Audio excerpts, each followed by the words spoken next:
Hello, ladies and gentlemen, and welcome back to Terraria.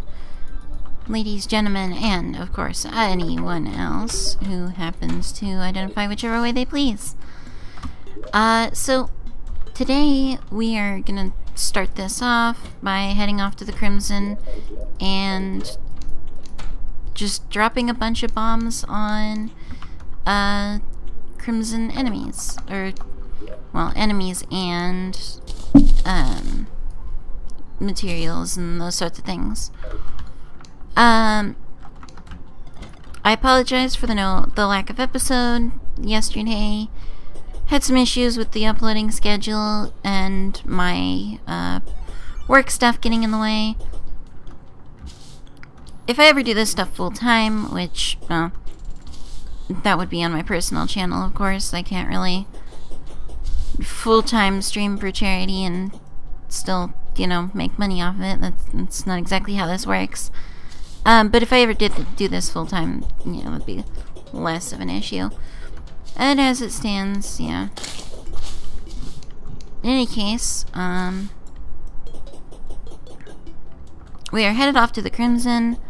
Also, you may have noticed there's a slight difference in the audio. I remembered that I have a pop filter for my microphone. So hopefully my exhales and just noises and those sorts of things don't have such an impact on the microphone like they did before. So yeah, really hoping that helps out a lot.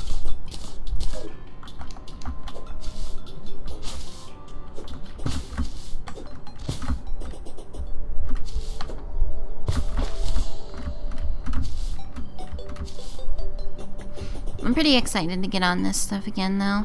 And it's always good to play Terraria again. Oh, shoot. I know, we have to get all the way past going to the, I know you have to go through this desert, and then we also have to go through the jungle in order to actually get to the Crimson. So that's gonna be slightly a pain. Oh, geez, I'm clearly not prepared for the Crimson if that's what's going to be happening all episode.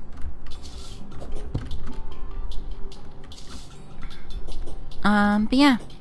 I apologize, by the way, for last episode not being in 60 frames per second like all the others have been. I'm working out stuff with video editing software at the moment. There's... Oh, shit. I didn't mean to throw that. There's some slight issues I have. Mostly not having good video editing software. I had to cut together the footage because of some issues with the personal stuff at home and being interrupted when I asked not to be. So unfortunately, when it was with Windows Movie Maker, because it's the best I have, and well, it kept bitrate pretty fine, I think. Things did not go so well on excuse me. Things did not go so well on the front of the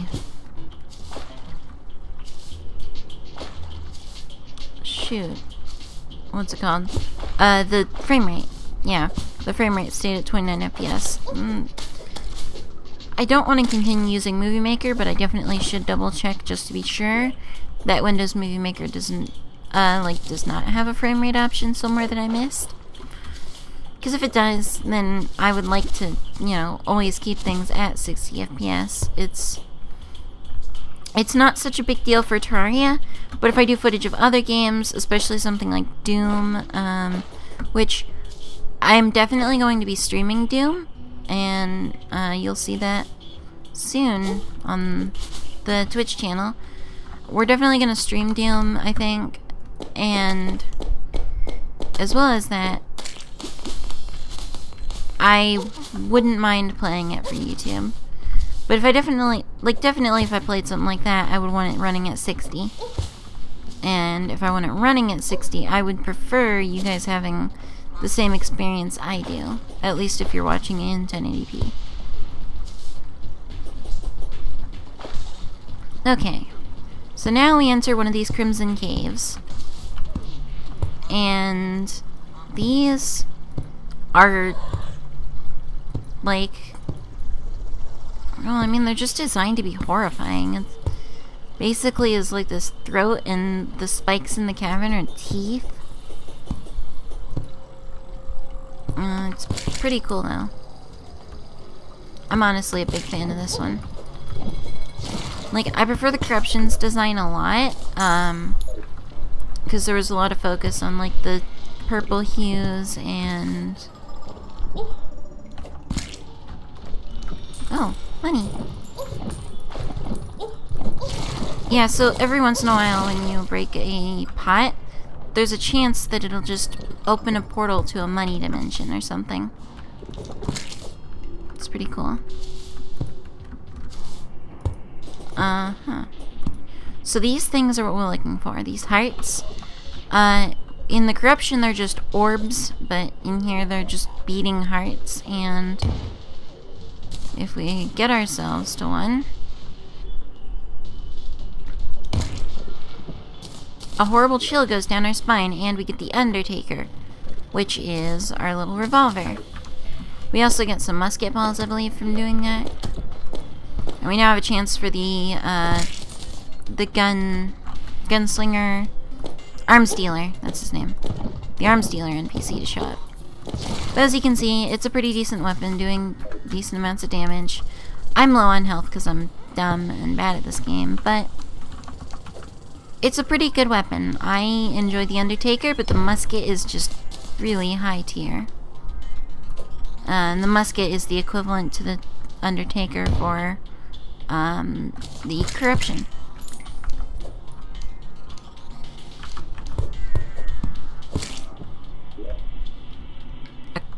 Oh. Oh. Oh. Whoa, that's cool. I didn't even know this was an item. They've added stuff, or I just didn't know. Well, I guess there was the Orb of Light for the Corruption, so that makes sense. There's an equivalent. Also, that spider dropped a vertebrae.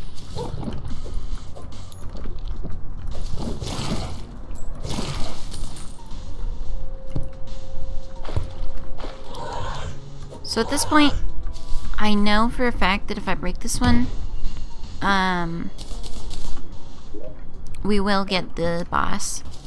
So I'm not going to do it just yet, because it's every 3 that you break summons the Brain of Cthulhu.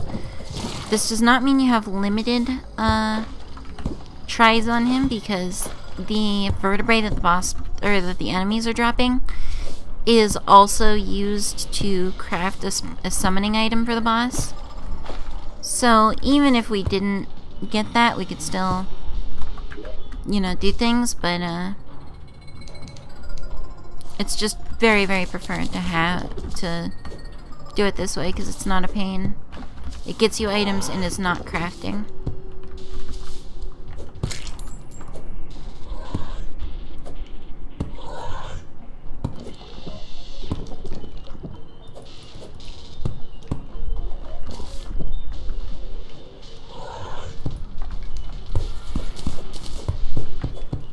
Okay, I think we're gonna just go for, I mean, we can attack and use stuff on ropes, so that might just be what we do. It's not preferable, for sure, but if it's the best we can do, then, it might have to suffice. Now, I've mentioned before, the Brain of Cthulhu is kind of a tough boss fight. He has a bunch of ads, so a large clearing weapon like this is actually really good. Now, one thing you'll notice is actually weapons have various advantages and disadvantages to them, and one of the massive ones you're seeing to this is, of course, its arc of swing, but one that you may be noticing is a disadvantage is that there's not enough knockback because there's such a low attack rate. And that's something that comes into play a lot. Especially with enemies that take less knockback, like these spiders. Oh, that's my brain. No. It's just a piece of a dead one. There we go. And there we go, Marquis the Arms Sealer.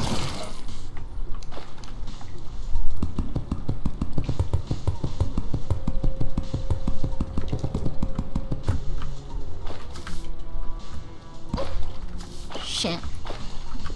Alright, well, we're not having that fight for a bit then.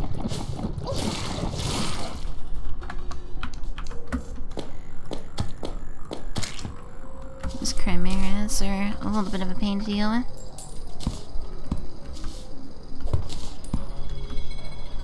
Yeah, this whole area, it's got some very cool design elements and whatnot to it. I just really think they did well at making this kind of a creepy, gory place. That really makes you think you're inside of a monster. And I think that was the whole idea.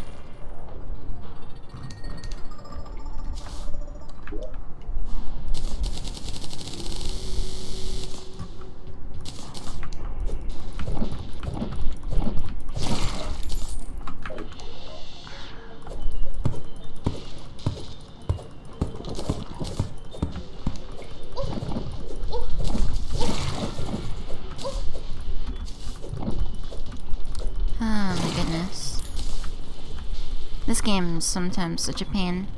So what I'm gonna be doing here is basically I just want to try to get a grid of ropes that I can hook to and all that sort of thing. That way I can jump between them with ease and...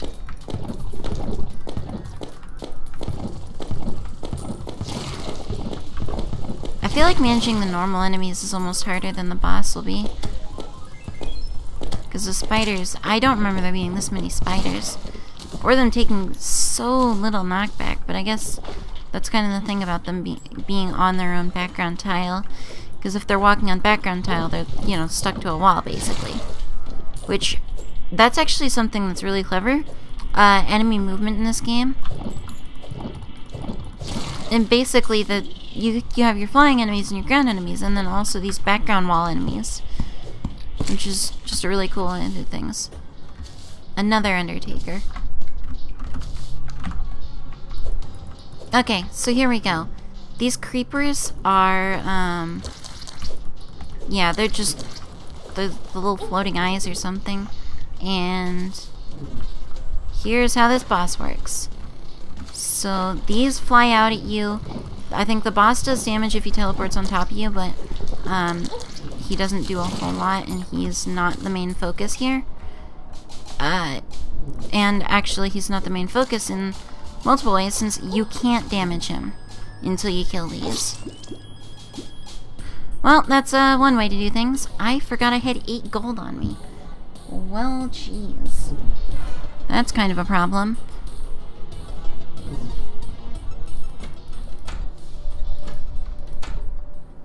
Alright, so we're gonna run back there as fast as possible. And at least pick up my gold, and then I guess that gives me an opportunity to try to get more of the drops, but yeah, I think the creepers do drop Crimtane stuff. I know one of the main features of the Eater of Worlds was that you didn't have to kill the boss to get the drops. You just had to kill part of the boss. That was actually really cool. So you could kind of build up the gear and come back to him with the gear that he drops to fight him better. And the whole way that worked was because he had those segments, each segment dropped pieces.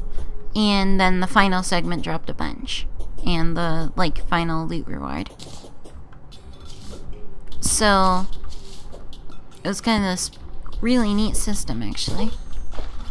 Because you'd kill the segments and you would get shadow scales and shadow ore, whatever it was called, I forget. I know it's shadow scales and something. But then I'm wanting to think that there's the same or similar of a system for the Brain of Cthulhu. But in this case, I just was not good enough. I probably should have actually grabbed platforms. Yeah, I'm gonna chop down some trees so I have platforms I can actually kill him with, rather than relying on ropes, because that was a really bad idea.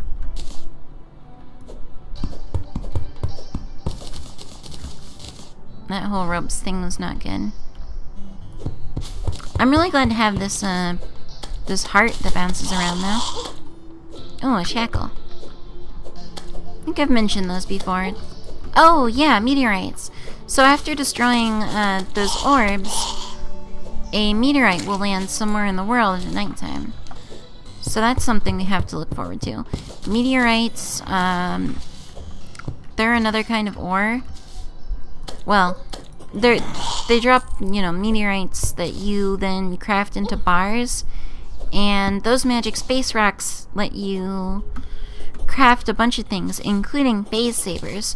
So we're actually at the point where we can start getting a definitely not lightsaber. So that's all exciting.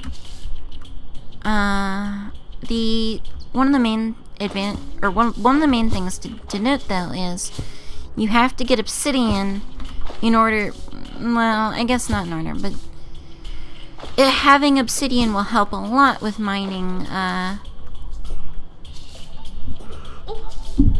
What's it called? Jeez, I'm tired. Okay, so basically, meteorites light you on fire. So if you have obsidian, you can make an obsidian skull. And with an obsidian skull, you can stand on heated blocks and not take the fire damage. It's absolutely necessary for hell. For meteorites, it's possible to manage without it, but it's really just better. Especially considering that later on, you can combine the obsidian skull with the lucky horseshoe that prevents falling damage, or with the cobalt shield, which prevents knockback. So it's kind of really neat. I actually really appreciate how this game has so many utility items and just things that, like, it's easy to overlook and just make it part of your normal routine of playing. Like, here, I can double jump, and later on I'll be able to fly, and that's something that it's very instinctive to use, and same with the grappling hook. And I really appreciate how all these sorts of items are just really, really easy to use. The flurry boots are also a good example. The flurry boots or the Hermes boots are basically the same thing, and they're an item that you're really used to using as soon as you find them. You just put them on and then you charge up and you go. It's just how it works. It's so simple.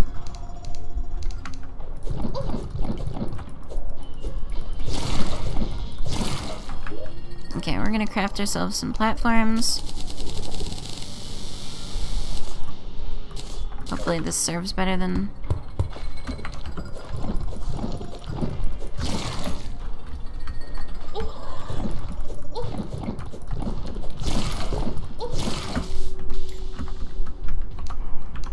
Oh.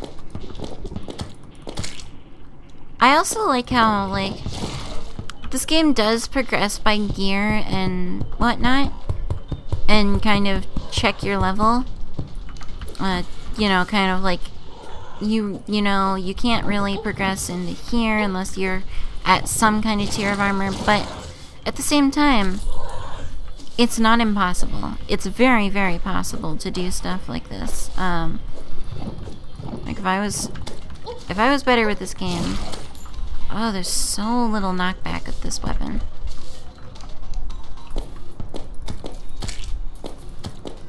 Oh, these things just take no knockback. Jesus.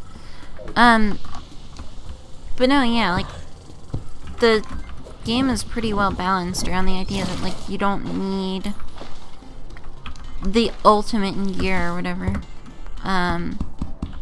It's pretty nice. I'm just one of the people that like really appreciates that in gaming. Like, it's always good to know that something is really based on skill and not just fucking luck or progression. Like, that boss fight is hard, but I died not because, and like, yeah, the boss fight is hard, and I only died because I was not good in it. Also a second Crimson Heart. I think actually that in the equipment slot here, you can put a dye on the heart. So we could probably even make it like the shimmering blood red, which would be kind of cool.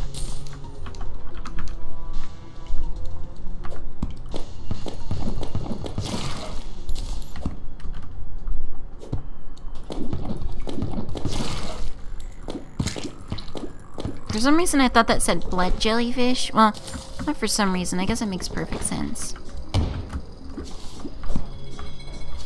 There's something tunneling towards us.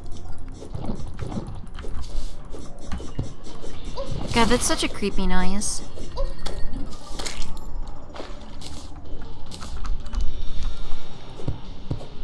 The tunneling noise in general.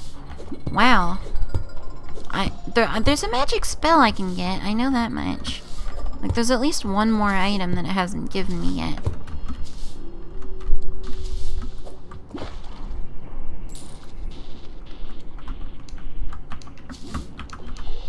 Maybe really near this face monster because I also haven't seen the face monsters that much. And maybe there's some dumb correlation. There's not, but, you know.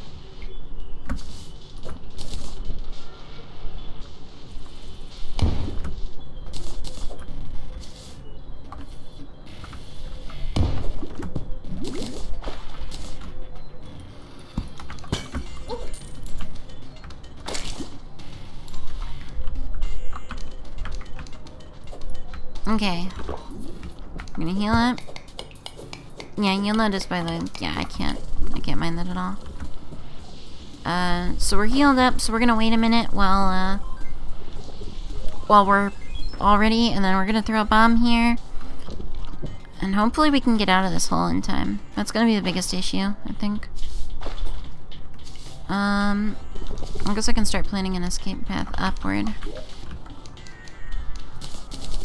More of these into sticky bombs. There's no point in not making something a sticky bomb, so...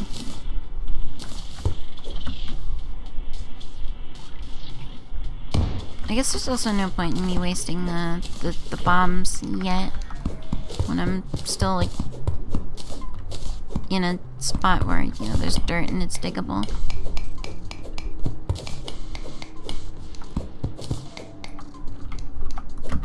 See, like there, now that makes sense.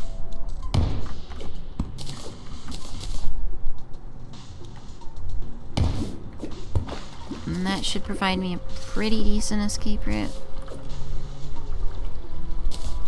I think that'll kill that. Yeah.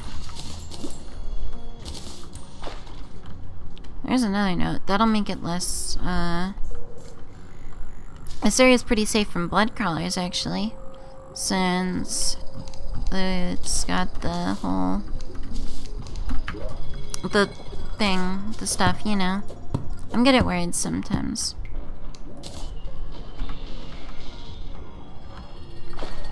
It has no background walls, that's what I'm trying to say. Okay, we'll worry about what it drops afterward.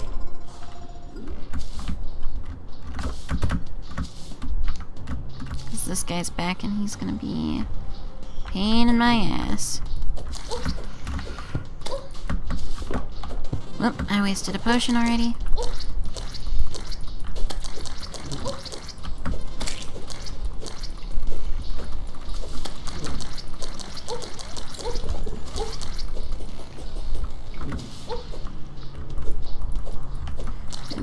I really like that this game punishes you so much if you like waste potions and stuff. Like, it might be a little bit much, but it's kind of cool actually that like The game is pretty goddamn punishing about this sort of thing.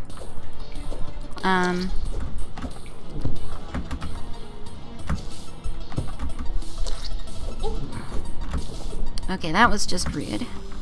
He's teleporting on top of me. See that one? If I can kill that one. Ha! Tissue samples and crimtane ore. Now we're in business. Tissue samples are needed to make the,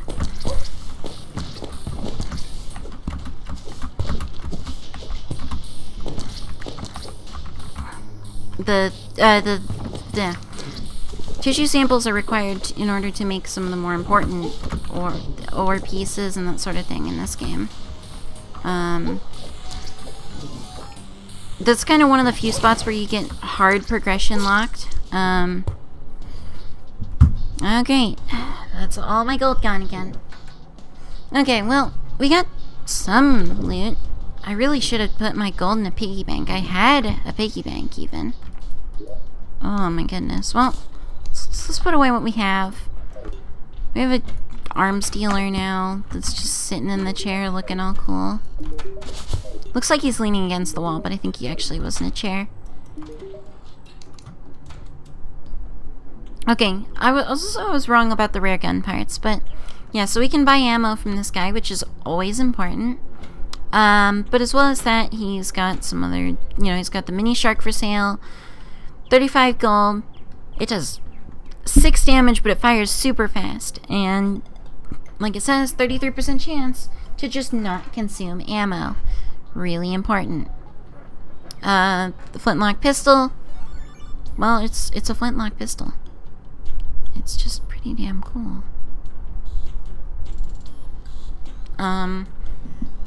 Yeah. Actually, I think the flintlock does less than the Undertaker might. Hang on, let me look at that again.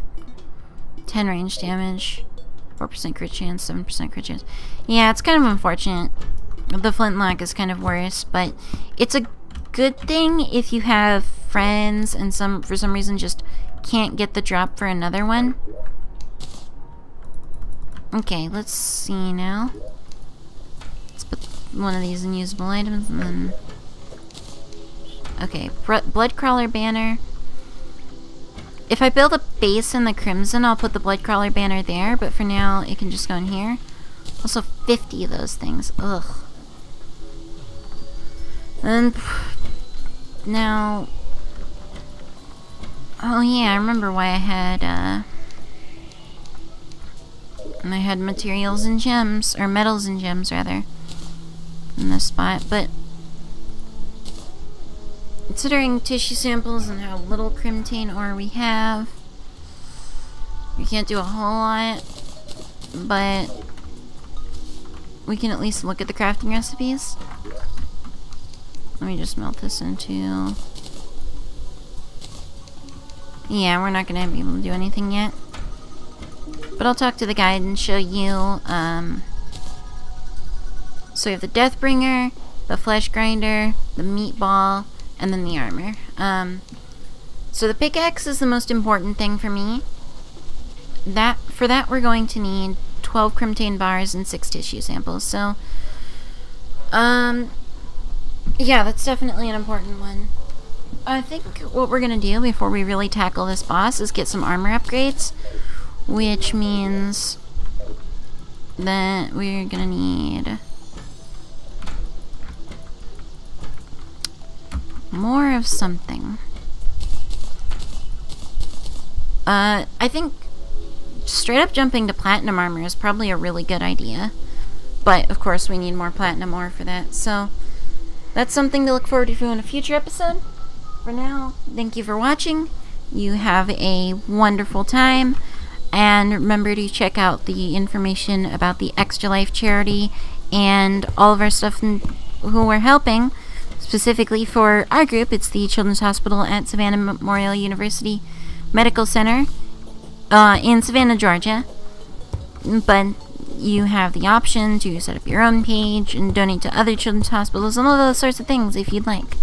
Please feel free and have a good time. Thank you. Goodbye.